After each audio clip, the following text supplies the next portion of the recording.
Hello everyone, সবাই কেমন আছো? আশা করছি সবাই খুব ভালো আছো, আর আমিও খুব ভালো আছি। আসলে বিয়ের পর প্রথম আমরা দুজনে ঘুরতে যাচ্ছি, তাই কিছু স্মৃতি শেয়ার করে রাখার জন্যই এই ভিডিও। 12ই মার্চ আমার জন্মদিন ছিল, তাই বর আমার জন্মদিনই আমাকে জানালো যে চলো একটু সমুদ্র থেকে ঘুরে আসি।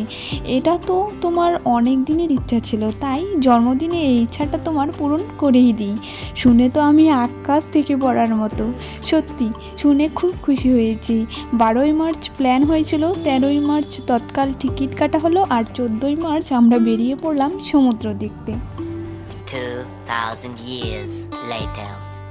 যেহেতু একদিনের মধ্যেই সব কিছু গোছাতে হবে প্লাস কেনাকাটা করতে হবে, তাই বেরিয়ে পড়েছিলাম শপিং করতে। প্রথমে জুডিও থেকে জিন্স টপ নিয়ে নিলাম, তারপর জুডিও থেকে বেরিয়ে দেখি নেড়া পরানো হচ্ছে। তারপর সেখান থেকে বেরিয়ে একটু বাজারে গিয়েছিলাম, কিছু কেনাকাটা। এটা ছিল 14ই মার্চের ভোরবেলার ভিডিও। আমরা 5টায় বেরিয়েছি আর ঘুম থেকে উঠেছি 3টার দিকে। জানোই তো, কোথাও গেলে ঘুম আসতেই চায় না, শুধু মনে হয় কখন সকাল হবে, কখন সকাল হবে। আর আমি সবচেয়ে বেশি অবাক হয়েছি যে এত ভোরবেলায়ও কলকাতায় কত মানুষের ভিড়। আমি তো ভেবেছিলাম ভোরবেলা যেহেতু রাস্তাঘাট হয়তো ফাঁকা থাকবে, কিন্তু জানো তো আমরা অটোই পাচ্ছিলাম না, অটো আস্তে আস্তেই বুক হয়ে যাচ্ছে। সত্যি এখানকার মানুষ কত ব্যস্ত। আমি যেহেতু গ্রামে বড় হয়েছি, তাই এইসব ঘটনাগুলো আমাকে খুব অবাক করে। আর জানো তো ভোরবেলা হলে কি হবে, গরমে পুরো ঘেমে যাচ্ছি। সত্যি কলকাতাতে যে এত গরম। যাই হোক, আমরা প্রথমে বরানগর থেকে অটো ধরে বালি এসেছি, তারপর লোকাল ট্রেন ধরে হাওড়া চলে এসেছে। আমাদের ট্রেনটি যেহেতু 19 নম্বর প্ল্যাটফর্ম থেকে ছাড়বে, তাই আমরা 19 নম্বর প্ল্যাটফর্মে দিকে যাচ্ছি। এখানে কিছুক্ষণ বসে থাকার পর আমাদের ট্রেনটি চলে এসেছিল। আর জানো তো আমার মনে মনে এত আনন্দ হচ্ছে যে তোমাদের কি করে বোঝাবো। সত্যি সমুদ্র দেখাটা আমার স্বপ্ন ছিল, আর সেটা আজকে পূরণ হতে যাচ্ছে। এই লাইফে ফার্স্ট টাইম আমি সমুদ্র দেখতে যাচ্ছি। জানোই তো প্রথম সমুদ্র দেখার আনন্দটা কেমন হতে পারে তা তোমরা বুঝতেই পারছো। সত্যি প্রথম সমুদ্র দেখে যে আমার এত ভালো লাগবে আমি ভাবতেই পারিনি। আমার বর যে আমার এই স্বপ্নটা পূরণ করবে আমি ভাবতেই পারিনি। সত্যি মাঝে মাঝে নিজেকে অনেক লাকি মনে হয়। তোমাদের কাছে হয়তো এটা ছোট্ট কিছু মনে হতে পারে, কিন্তু এটা আমার কাছে অনেক দিনের ইচ্ছা বা স্বপ্ন ছিল। ট্রেনে উঠে অনেক গরম লাগছিল, তাই বারে বারে মুখটা মুছে নিচ্ছি। যেহেতু ভোরবেলায় বেরিয়েছি তাই কিছু খাওয়া হয়নি, আর ট্রেনে তো আমার কিছু খেতেই ইচ্ছে করে না। ট্রেনে কত ভিড়, কেউ হয়তো দীঘাতে যাচ্ছে, কেউ হয়তো মন্দারমণিতে যাচ্ছে, আর কেউ হয়তো কাজে যাচ্ছে।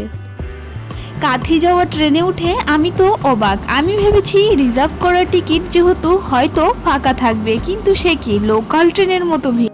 দেখো বলতে বলতে আমরা কাঁথি স্টেশনে নেমেও পড়েছি। যতটা সহজে বললাম ততটা সহজে কিন্তু হাসেনি। তোমাদের একটা কথা বলে রাখি যে কাঁথিতে অনেক গাড়ি নিয়ে দাঁড়িয়ে থাকে মন্দারমণি যাওয়ার জন্য। তোমরা যদি সেই গাড়ি করে মন্দারমণি যাও তাহলে ভাড়াটা অনেকটাই বেশি পড়বে। আমরা প্রথমে টোটোতে উঠে পড়েছি বাস স্টেশনে যাওয়ার জন্য, আর টোটোতে উঠে যেন একটু শান্তি পেলাম। চারিদিকে শুধু হাওয়া বইছিল। ট্রেনে তো অনেক ভিড় ছিল, তাই হাওয়াটা গায়ে লাগছিলই না। টোটোতে বেশ হাওয়া লাগছে।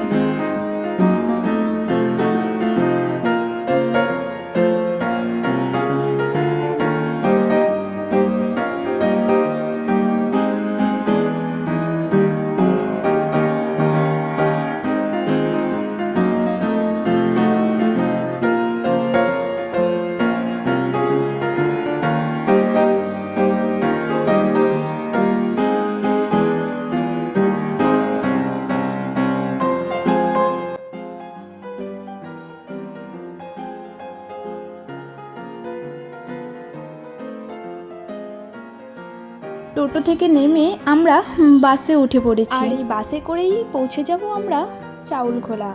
চাউলখোলা নেমে আমরা অটোতে উঠে পড়েছি। আর জানো তো বাচ্চারা রাস্তায় দাঁড়িয়ে আছে, যে যাচ্ছে তাকেই রং ছুঁড়ে মারছে। ওরা এটা করে খুব মজা পাচ্ছে।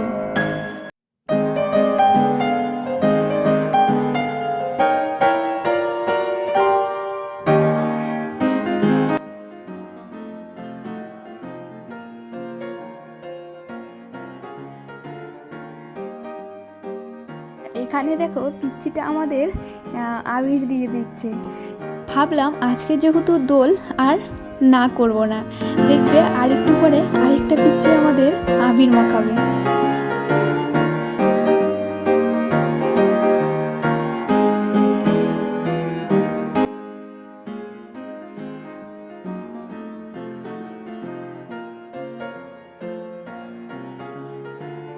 এই দেখো আরেকটা পিচ্চি আবির মাখানোর জন্য চলে এসেছে। আমরা যেহেতু টিএস রিসোর্টে থাকবো তাই টিএস রিসোর্টটা খুঁজছিলাম।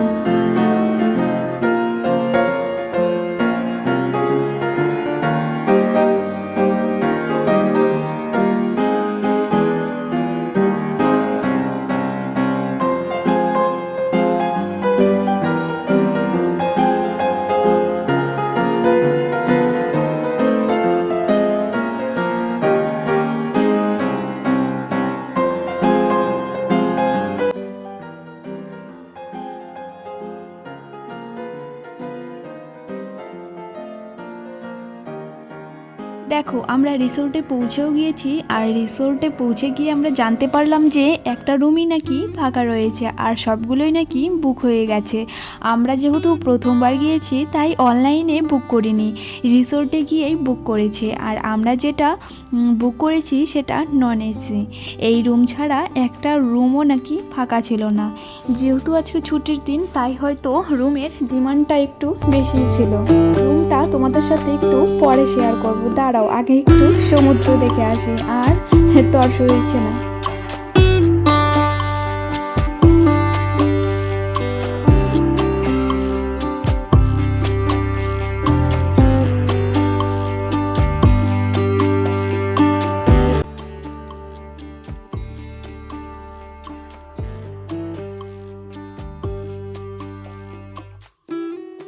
দেখো এখানে বর আমাকে চোখ ঢেকে নিয়ে যাচ্ছে, যেহেতু আমার প্রথম সমুদ্র দেখা তাই ও আমার রিয়াকশনটা দেখতে চাচ্ছিল।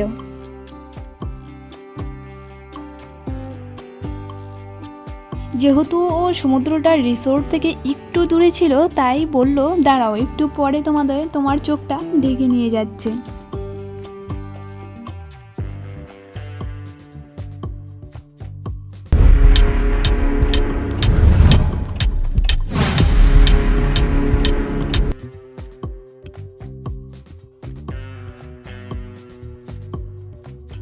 এখন দেখে আমার নিজেরই লজ্জা লাগছে, সত্যি এত ভালো লাগছিল যে আমি বারবার লাফাচ্ছিলাম। তোমরাও দেখতে পেলে তো আমার রিয়াকশনটা।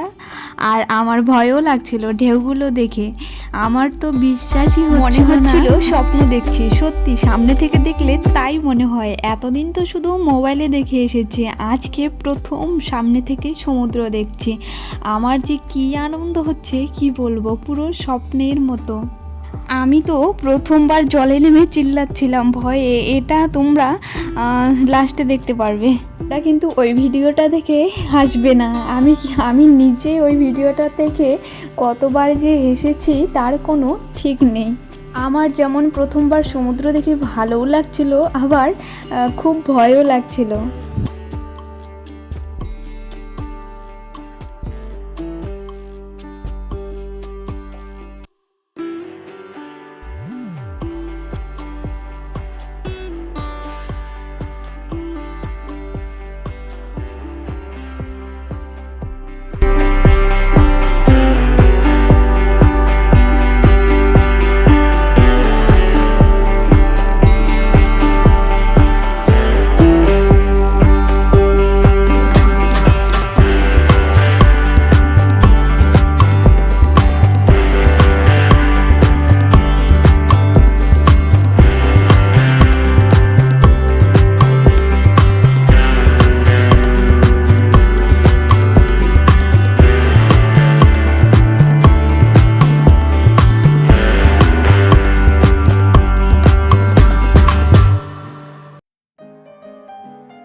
আজকের ব্লগে তো শেয়ার করলাম কিভাবে আমি মন্দারমণি পৌঁছালাম। পরের ব্লগে তোমাদের সাথে শেয়ার করব সমুদ্রে গিয়ে আমি কি করলাম।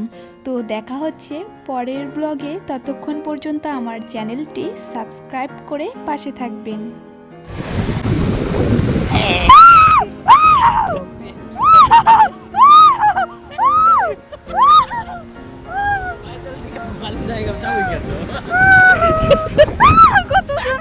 ভাবলাম ভিডিওর লাস্টে তোমাদের রুমটা একটু শেয়ার করেই দিই। চলো তোমাদের সাথে রুমটা একটু শেয়ার করে নিই। দেখো এখানে একটা ছোটো মতন সাবান দিয়েছে, আর এক প্যাকেট শ্যাম্পু দিয়েছে, নিচে একটা মগ রয়েছে, আর ওখানে নোংরা ফেলানোর একটা বালতি রয়েছে, আর এখানে স্নান করার একটা বালতি রয়েছে, কোমোড রয়েছে, আর এখানে শাওয়ার রয়েছে, আর এখানে দেখো একটা আয়না রয়েছে। এই আয়নাটাই রয়েছে রুমে, আর কোনো আয়না নেই। আমি এটাতেই সেজেছি, বাড়ি থেকে আয়না নিয়ে যেতে ভুলে গেছিলাম, তাই এই আয়নাতেই সেজেছি। তারপর দেখো এখানে একটা মেনু কার্ডের এসে রয়ে গেছে, আর এখানে বোর্ড রয়েছে, গুড নাইট রয়েছে, আর এটা এরকম রাখা আছে একটা। এখানে ডাস্টবিন রয়েছে, একটা টিভিও আছে, যেহেতু আমরা টিভিটা দেখিনি, টিভি রয়েছে, তারপর লাইট আছে ওখানে, আর এখানে একটা চেয়ার রয়েছে, আর এই হচ্ছে বেড, একটা তোয়ালে আছে, একটা কম্বল, আর দুটো বালিশ, এটাই।